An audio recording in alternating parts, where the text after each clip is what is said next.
Captain Jake Morrison sat in his command chair aboard the exploration ship UES Ranger. The ship moved slowly through deep space, far from Earth and any human colonies. His crew of 43 people had been mapping new star systems for the past 6 months. It was quiet work, but Jake liked it that way. No politics, no war, just the endless beauty of space and the hope of finding something new. The bridge was calm. Lieutenant Tom Garcia worked at his station, checking sensor readings from the nearby planets. Engineer Mary Johnson ran diagnostics on the ship's engines. Everything was normal until the communications officer, Sergeant Paul Davis, suddenly looked up from his console. "Captain, I'm getting something strange," Paul said. His voice was tight with worry. "It's a distress signal, but it's not from any human ship." Jake sat up straight, put it through the speakers. The sound that filled the bridge was unlike anything they had heard before. It was a voice, but not human. The words came in broken. Galactic Standard, the common language used by most alien species. The voice was high and musical, but filled with terror. "Please, anyone who can hear this, we need help. The Korthic Empire has attacked our world. Our defenses are broken. Our people are dying. We beg any civilized species to help us. Time is running out." The message repeated several times, then cut to static. The bridge was silent for a long moment. Jake looked at his crew and saw the same thoughts on their faces. Someone was dying out there, and they were asking for help. Dr. Lisa Parker, the ship's expert on alien languages and cultures, stepped forward. She was a small woman with gray hair and kind eyes. "Captain, that was a Zilani transmission. They're a peaceful species about 12 light years from here." Jake nodded. He remembered the Zilani from the diplomatic reports. 3 years ago, when Earth first made contact with the galactic community, the Zilani had been one of the first species they tried to talk to. The meeting had not gone well. "Remind me what happened when we first met them," Jake said.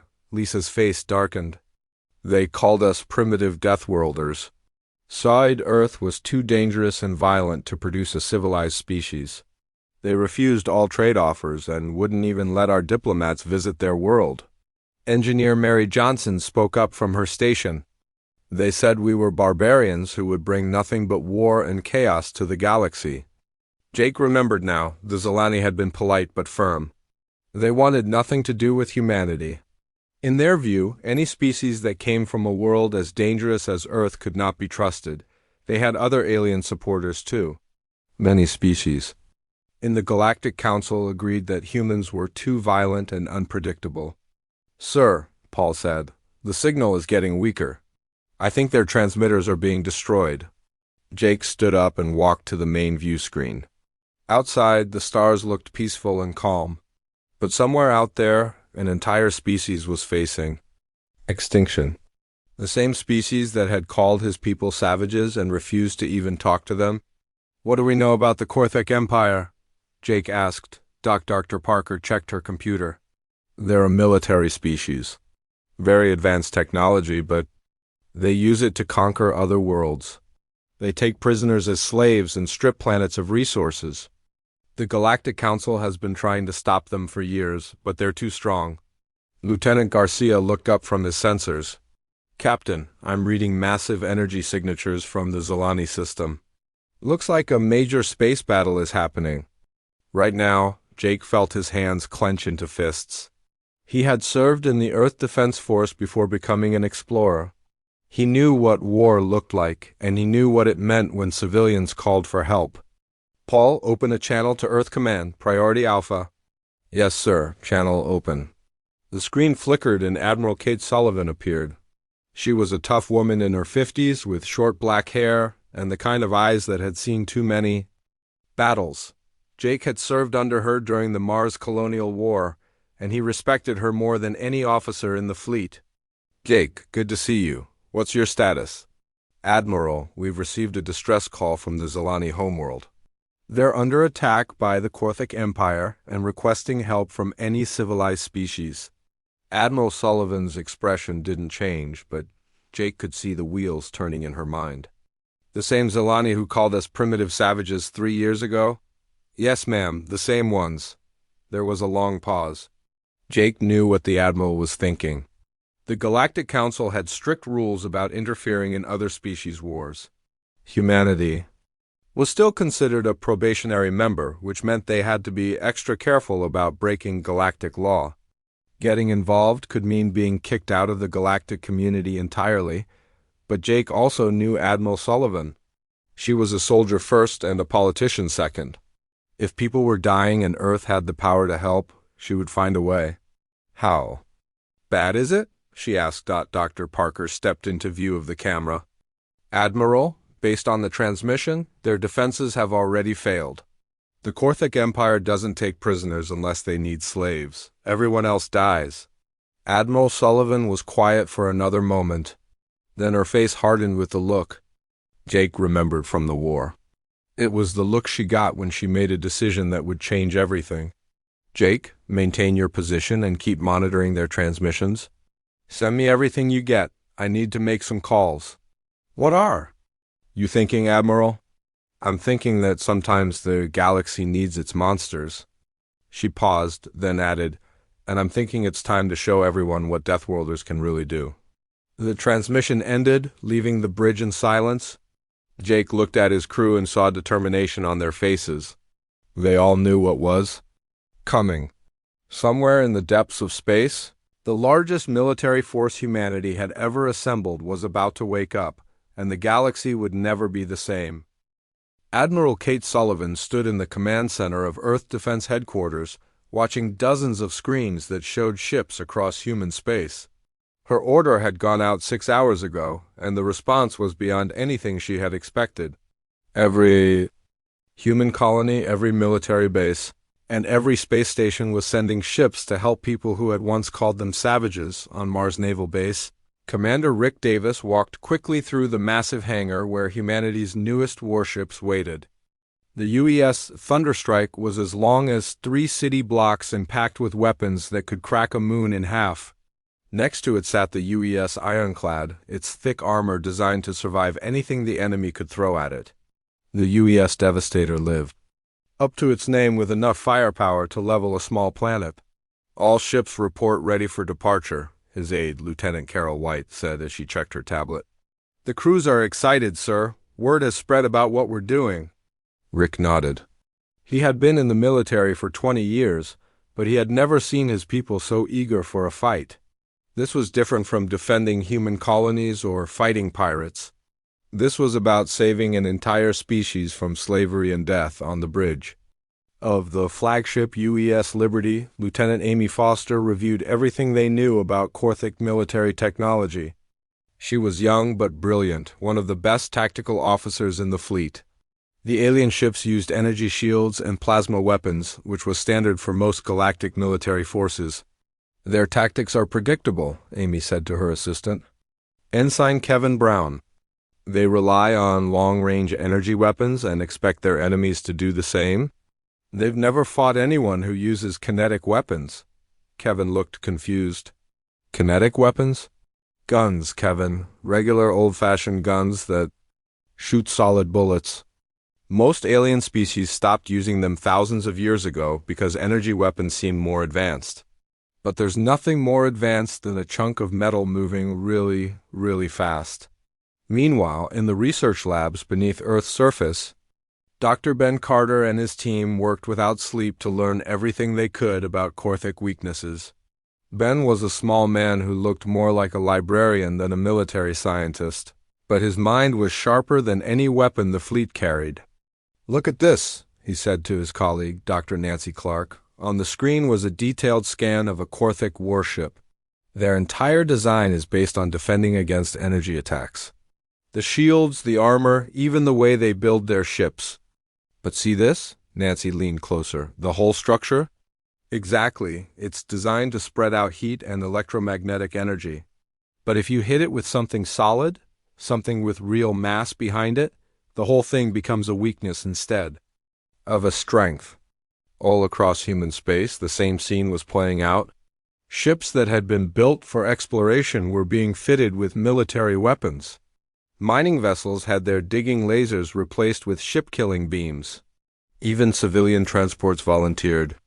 To carry supplies and ammunition. Captain Ryan Stone stood on the bridge of his heavy cruiser UES Vengeance, watching as his squadron formed up around him.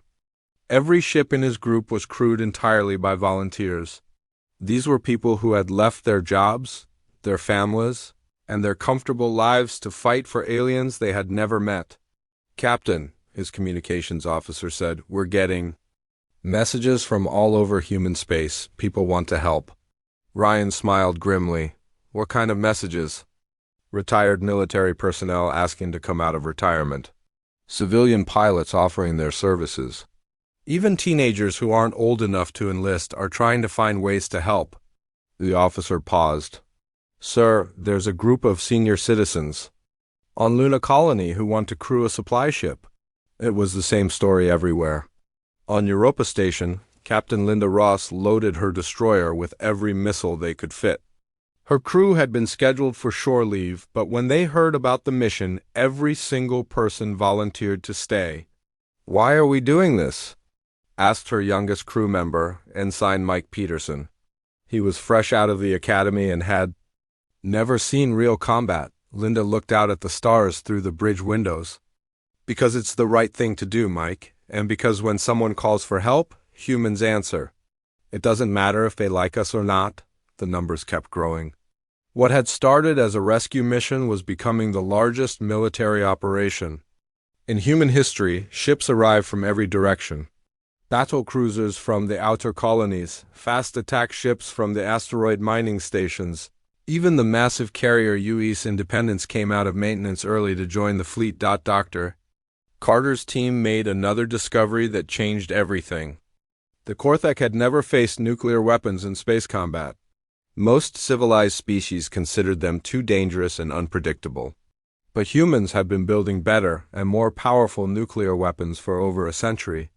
"They have no defense protocols for this," Dr. Carter told Admiral Sullivan over a secure channel. "Their ships are designed to handle energy weapons and conventional explosives. A nuclear warhead will go through their shields like they're made of paper." Admiral Sullivan felt a cold smile cross her face. The galaxy thought humans were primitive because they still used outdated weapons like bullets and bombs. They were about to learn why those weapons had never really become outdated. On the civilian side, the response was just as impressive. Factories that had been making farming equipment switched to producing ammunition. Shipyards that built cargo. Haulers started working around the clock to modify civilian ships for combat. Even children in schools were making care packages for the crews. By the end of the first day, the fleet had grown to over 800 ships. Every type of vessel humans had ever built was represented. Ancient destroyers from the colonial wars flew alongside. Brand new experimental ships that had never been tested in combat. Captain Jake Morrison, still monitoring the Zilani distress signals from his exploration ship, received a message from Admiral Sullivan. "Jake, you're about to have company." A lot of company. As if on cue, his sensors detected the first ships dropping out of hyperspace nearby. Then more ships appeared. And more. Soon, the empty space around the UES Ranger was filled with the largest fleet humanity had ever assembled, 847 warships, 2.3 million personnel. Every weapon, every tactic, and every hard-learned lesson from humanity's violent history, all focused on one goal: saving people who had rejected them. The fleet was ready. And the galaxy was about to learn what happened when you threatened innocence in front of Deathworlders. The human fleet dropped out of hyperspace at the edge of the Zilani system, and what they saw made even the toughest veterans feel sick. The beautiful blue and green world that had once been home to billions of peaceful aliens was now surrounded by death and destruction. Massive Korthek warships, each one dark and covered with weapon ports, circled the planet like hungry sharks. They were huge, much larger than most human ships, and their black hulls seemed to swallow light. Between them and the planet, the wreckage of Zilani ships drifted in space like broken toys. The elegant, silver vessels that the Zilani had built for exploration and trade were no match for ships designed only for war. Admiral Kate Sullivan stood on the bridge of the UES Liberty. watching the enemy fleet through the main screen. Next to her, Commander Helen Brooks counted the Korthek ships and ran calculations on her computer. 400 enemy vessels, Admiral, Helen said. Her voice was calm, but her hands shook slightly as she worked. Each one is at least twice the size of our biggest ships. They have us outgunned and outmassed. Admiral Sullivan nodded, but didn't look worried. What else do you see, Helen? Helen looked at the screen again, focusing on the way the Korthek ships moved. They're arranged in a standard defensive formation, energy weapon range. They expect us to approach slowly and exchange fire at long distance.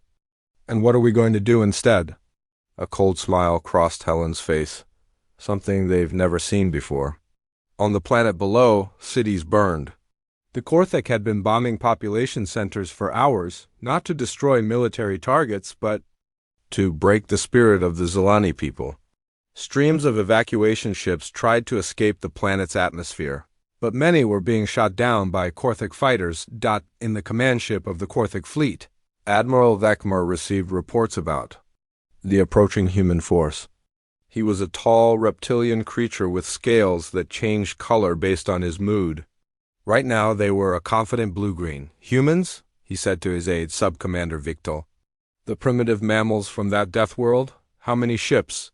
Over 800, Admiral, but they are small vessels. Primitive technology. Vekmar's scales shifted to an amused yellow. 800 toys against 400 warships. This will be over quickly. Order all ships to standard battle formation. We will teach these savages what happens when they interfere with the Korthek Empire, but the humans were not doing what Vekmar expected. Instead of approaching in neat battle lines, the human fleet spread out in all directions. Some ships moved above the enemy formation, others below. Fast attack craft darted between the larger vessels like angry wasps. Captain Jake Morrison, now commanding a squadron of exploration ships that had been fitted with weapons, opened a channel to the entire human fleet. All ships, this is Morrison. Remember why we're here. Those people down there called us savages? But they're still people, and no one dies on our watch. What happened next would be talked about in military academies for centuries. Instead of the usual formal battle communications, the human fleet began broadcasting something completely unexpected. Music. Lieutenant Sam Taylor, piloting a fast attack craft called the UES Hornet, grinned as he switched on his ship's external speakers. The opening chords of Thunderstruck echoed across space, followed by dozens of other human war songs. The battle hymn of the Republic, We Will Rock You, and even some heavy metal that made the younger crew members pump their fists in excitement. The Korthek were confused. In all their centuries of warfare, no enemy had ever played music during a battle. It was illogical, unprofessional, and completely terrifying. Then the first human attack began, and the Korthek realized they were facing something beyond their understanding. Lieutenant Sam Taylor led a group of 12 fast attack craft straight toward the center of the enemy formation. The Korthek ships fired their plasma weapons, creating walls of deadly energy that should have destroyed any approaching vessel. But the human ships weren't trying to avoid the plasma. They flew right through it. Now! Sam shouted into his radio. Each attack craft launched a single weapon. A tungsten rod, about the size of a telephone pole, accelerated to nearly the speed of light by magnetic rails. The rods were simple, primitive weapons by galactic standards. No energy fields, no exotic particles, just dense metal moving really fast. The Korthek shields, designed to deflect energy weapons, might as well have been made of tissue paper. The tungsten rods punched through them like they weren't even there, then smashed into the enemy ships' hulls with the force of small asteroids. 3 Korthek warships exploded in brilliant fireballs. 2 more lost power and began drifting helplessly. The enemy formation, which had been perfectly organized moments before, suddenly fell into chaos as captains tried to figure out what had just hit them. Impossible! Vekmar roared, his scales turning a shocked purple. Those were solid projectiles. No civilized species uses kinetic weapons. But the humans were just getting started. Captain Ryan Stone's heavy cruiser Use Vengeance moved into position above a group of enemy ships and fired its main guns. Instead of energy beams, the ship launched a spread of nuclear-tipped missiles. The Korthak point defense systems tried to shoot down the incoming missiles, but they were designed to stop energy-based attacks. The missiles slipped through their defenses and detonated in massive nuclear fireballs that lit up space like tiny suns. "What are they?" Viktor whispered. Watching 6 more Korthak ships disappear in nuclear fire, Admiral Vekmor's scales were now a pale, frightened gray. For the first time in his military career, he was seeing weapons and tactics that his species had never encountered. These humans weren't fighting like civilized beings.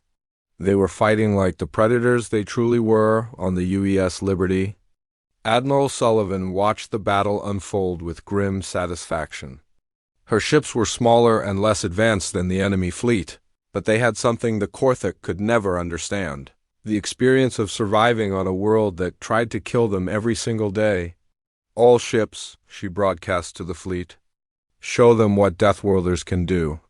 The real battle was just beginning. What happened next was not a battle in any normal sense. It was something that would give alien military leaders nightmares for generations to come.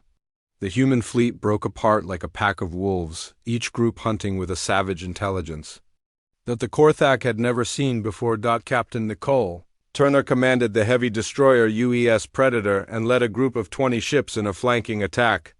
Instead of staying in formation like civilized warriors, her ships spread out and attacked from 12 different angles at once. The Korthak tried to respond, but their captains had been trained to fight organized battles with clear rules and predictable tactics. "Target their command ship," Nicole ordered her weapons officer, Lieutenant Frank Adams. "Hit them with everything we have." The used Predator launched a spread of missiles, followed by railgun rounds and then a focused laser beam for good measure.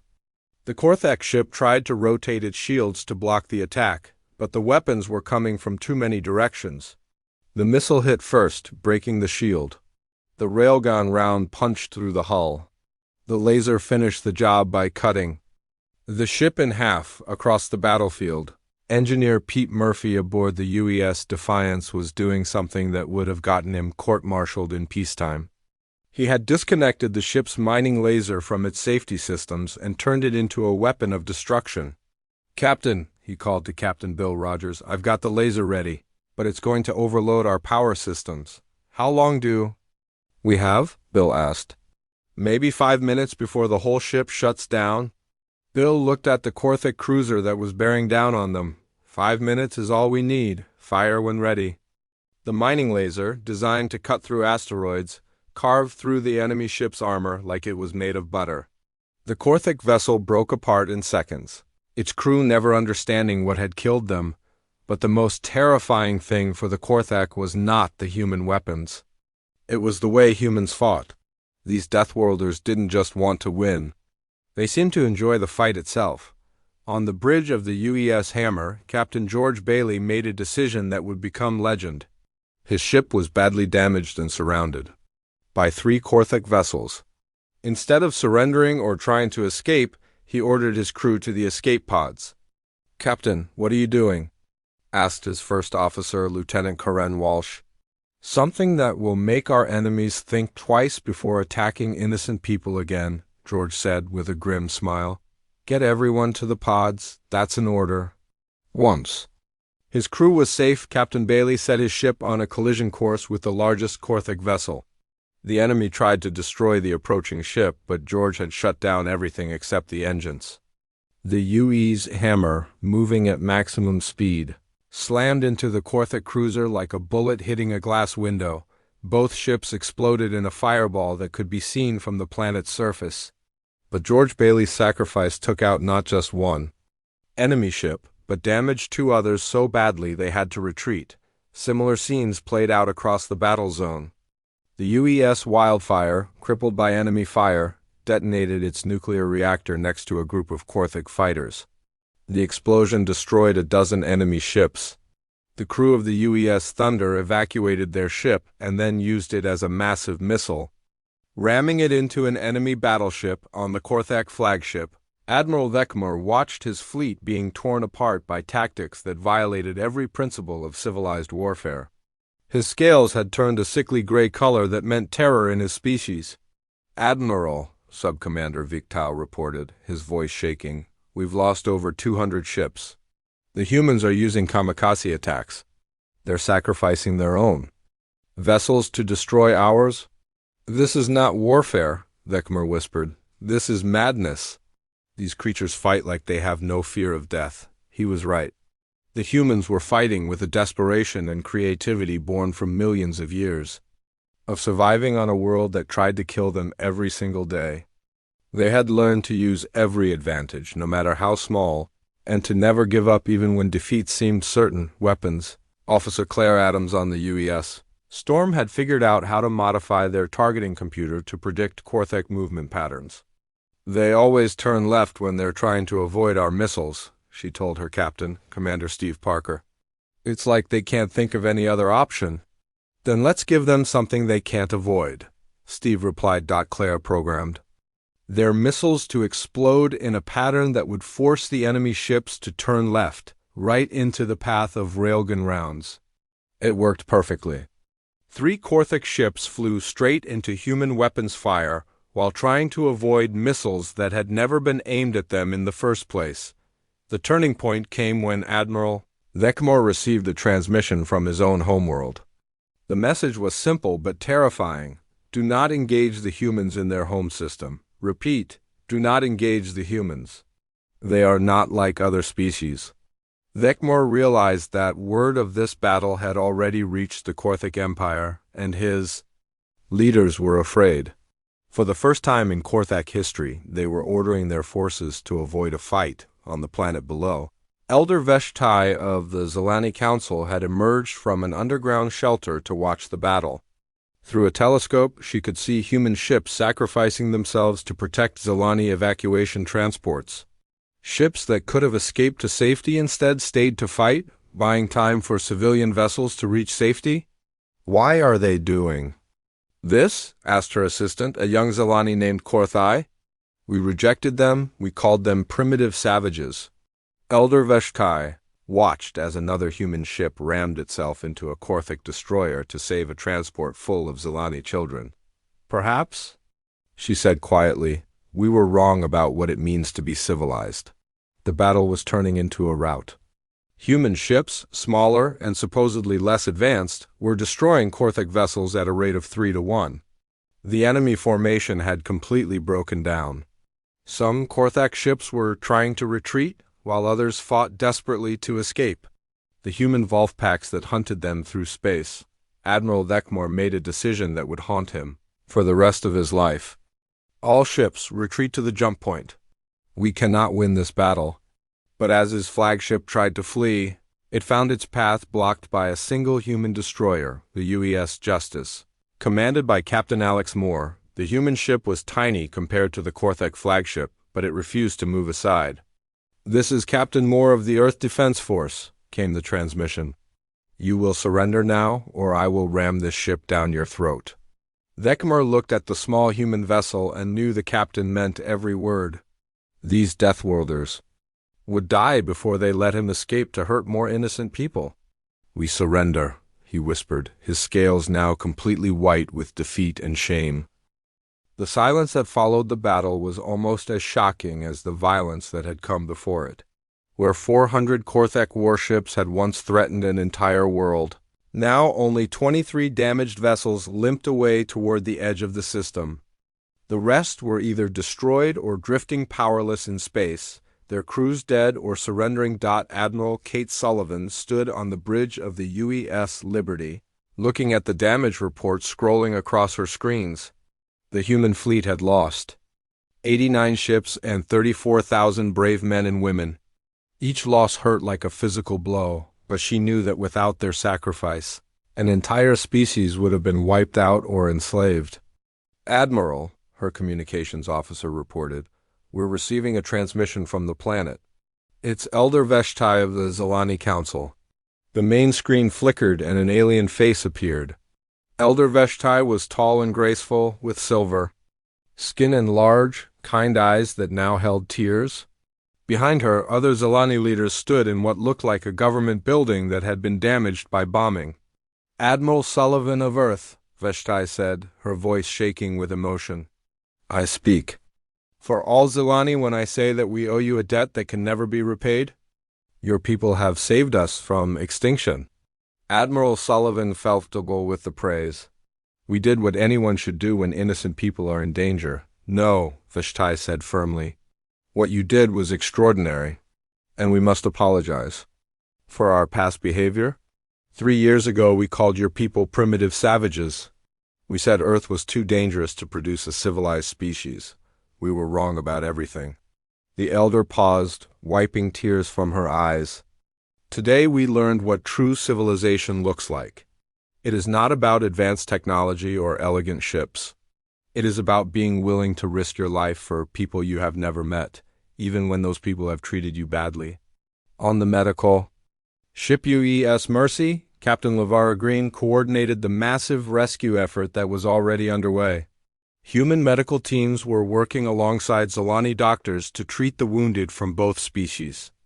The ship's corridors were filled with injured humans who had volunteered to fight and Zilani civilians who had been caught in the bombing. "Doctor," called Nurse Jenny Martinez, "we have a problem in Medical Bay 3. Lavra hurried to the bay and found a group of young Zilani children who had been rescued from the planet's surface. They were huddled together, clearly terrified of the strange alien humans who were trying to help them." "It's okay," Lavra said softly, kneeling down to their level. "We're here to help." One of the children, a small girl with bright blue skin, looked up at her with wide eyes. "Are you really the Deathworlders?" she whispered. Lavra smiled gently. "Some people call us that, but we prefer to be called humans. The scary humans who fight monsters?" "Sometimes we fight monsters," Lavra admitted, "but only to protect people like you." The little girl thought about this for a moment, then stepped forward and hugged Laura's leg. "Thank you for fighting the monsters for us." Word of the human. Victory spread across the galaxy faster than light itself. On dozens of worlds, alien governments that had dismissed humanity as primitive barbarians suddenly realized they needed to completely rethink their opinions. The Galactic Council called an emergency meeting. Ambassador Chun-Wei, Earth's representative, found herself facing a room full of alien diplomats who looked at her with new respect and, in some cases, fear. "The Council wishes to thank humanity for its actions in the Zilani system," announced Council Chairman Mordek, a dignified alien with 4 arms and blue skin. "However, we must discuss the methods used in this battle." "What about our methods?" Chun asked calmly. "The use of kinetic weapons, nuclear explosives, and kamikaze tactics. These are considered primitive and barbaric by galactic standards." Chun stood up slowly, her face calm but her eyes blazing with anger. "Primitive? Barbaric?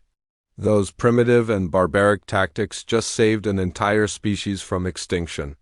While you sit here in your comfortable chambers making rules about civilized warfare, real people were dying." The council chamber was silent. Several alien diplomats looked uncomfortable. "Let me make something clear," Chun continued. "Humanity will use whatever methods are necessary to protect innocent life. If that makes U.S. barbaric in your eyes, then so be it. We would rather be living barbarians than dead philosophers." On Earth, Dr. Ben Carter and his research team were already analyzing the battle data.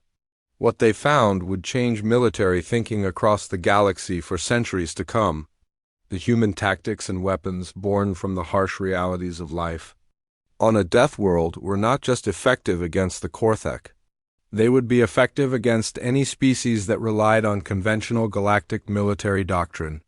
"Sir," his assistant Dr. Rachel Kim said, "we're getting requests from 17 different species asking about our military technology. They want to buy our weapons designs." Ben shook his head. "We're not selling weapons to anyone. But we might consider teaching defensive tactics to species that promise to use them only to protect innocent life." The most surprising consequence came from an unexpected source.